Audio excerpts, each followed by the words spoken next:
Good morning, students. It's me, Nabila Sabir, your English teachers, and we are starting our unit number 1 of class 5 English.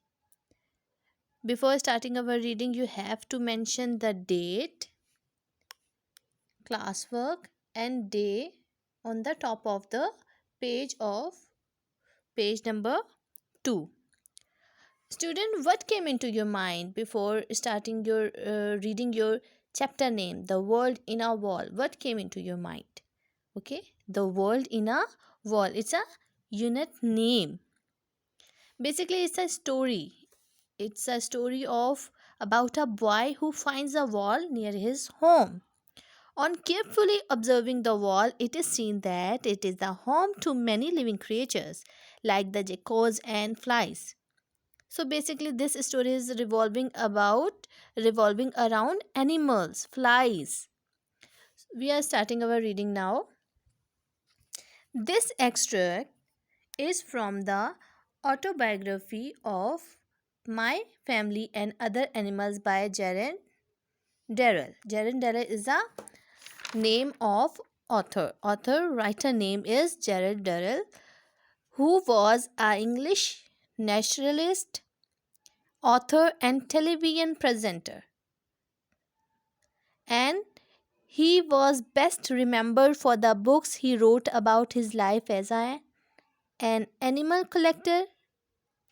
So Daryl was taken to a zoo when he was very young, and he said that this was when his lifelong love of animal began basically. So this extract mean the part of a story, an autobiography, life story, an account of a person's life. Okay, person's life written by that person. So, this extract is from the autobiography My Family and Other Animals by Jaren Darrell. Darrell was an expert in studying animals. When he was 10 years old, Darrell and his old siblings means sisters, brothers, siblings and his mother moved to Corfu in Greece to live with Darrell's grown up.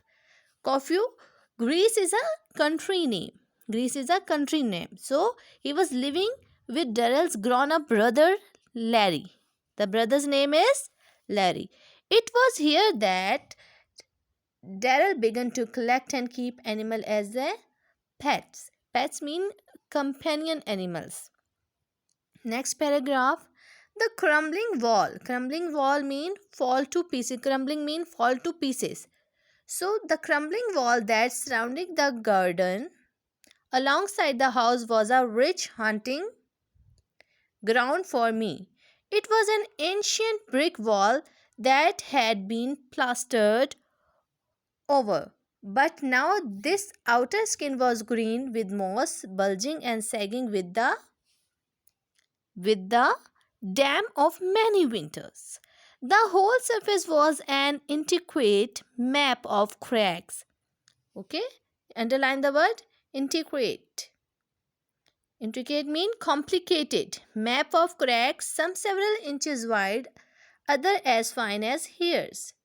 Here and there large pieces had dropped off and revealed the rows of rose pink brick lying beneath. Next paragraph. The inhabitants of the wall. Inhabitants mean people occupant which were living things, living organisms which are living in that wall.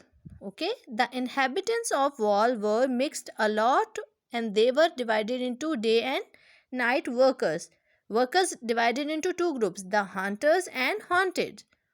At night, the toads and geckos. Are kind of frog, and geckos are lizards. Turn on page number 3. Geckos were the hunters. Okay, their prey was the population of stupid, observant minded crane flies, moth of all shapes and sizes, and rotten beetles hurrying with their night workers. By day, it was difficult to tell the difference between the prey and the predator. Everything seems to feed off everything else. The hunting web searched out caterpillars, Caterpillars are the larvae of butterfly. And spiders. The spiders hunted for flies. The dragonflies fed off the spiders and the flies. And he swept multicolored wall lizards fed off everything. But my favorite was shyest member of the wall. Okay, now the writer is telling his favorite one. And his favorite one was the shyest member of the wall community who did not seek any attention. They were also the most dangerous. You hardly ever saw one unless you looked for it, and yet there must have been several hundred living in the cracks. Okay? Cracks of the wall. If you gently lift it, a piece of loose plaster away from there, crouching beneath it. Crouching means kneels down beneath it. Below would be a little black scorpion, an inch long. The writer is talking about the scorpion, an inch long, looking as though he was made up of a polished chocolate. Now, in the next paragraph, we describe the appearance of Scorpio. They were weird looking things. We are telling about Scorpio. They were weird looking things with their flatter oval bodies, their neat crooked legs, the enormous crab like claws, bulbous and neatly joined as armors. Armors are the protective covering. And tail like a string of brown beads ending in a sting like a rose thorn. The scorpion would lie there quietly as you examine him, only raising his tail as a warning sign if you breathe too hard on him. Then one day I found a fat female scorpion in the wall, wearing what at first glance appeared to be a pale fawn fur coat. Closer inspection proved that this strange garment was made up of a mass of tiny babies clinging to the mother's back.